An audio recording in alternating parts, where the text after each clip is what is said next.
Welcome to EnfinityCast, where we explore the echoes of history. I'm your host, Elias Whitlock. Today, we're delving into one of Europe's darkest chapters, the Great Witch Hunt, or what's often called the Witch Craze. Between the 15th and 18th centuries, a wave of paranoia and persecution swept the continent, leading to the deaths of tens of thousands. To help me unpack this complex social phenomenon, I'm joined by my co-host, Calyx Rowe. Calyx, welcome. Thanks, Elias. It's a heavy topic, but a crucial one. When we think of witch hunts, our minds often conjure up fairy tales or Halloween caricatures. The reality was a brutal, state-sanctioned process rooted in a perfect storm of societal anxieties. A perfect storm is the right phrase. So, what were the ingredients?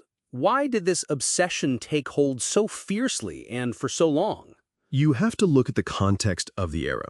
Europe was in turmoil. The Protestant Reformation had shattered religious unity, leading to intense religious fervor and suspicion. This was also the time of the Little Ice Age, which brought crop failures and famine. When harvests failed or livestock died unexpectedly, people weren't looking for scientific explanations. They were looking for someone to blame. And a malevolent neighbor with a pact with the devil was a convenient scapegoat. So it was about finding a target for widespread anxiety. Let's talk about those targets. Who were the people actually accused of witchcraft? Overwhelmingly, they were women, about 80% of the accused. Often they were individuals on the margins of society. Think of the elderly widow who lived alone, the local healer or midwife whose remedies sometimes failed, or simply a woman who didn't conform to the strict patriarchal norms of the day.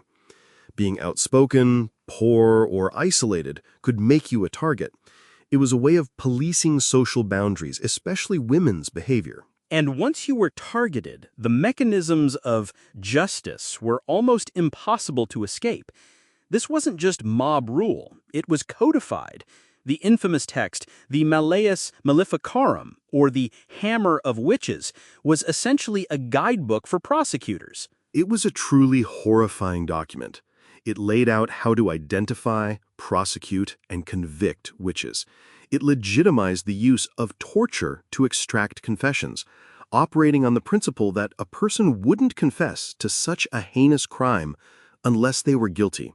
Of course, under extreme duress, people will confess to anything. They created a system where accusation was tantamount to conviction.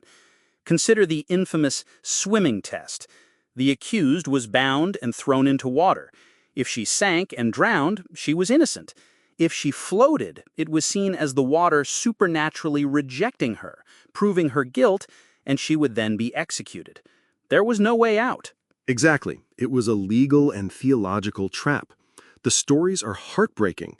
We have records of people confessing and naming their own family members and neighbors, not out of malice, but simply to make the torture stop.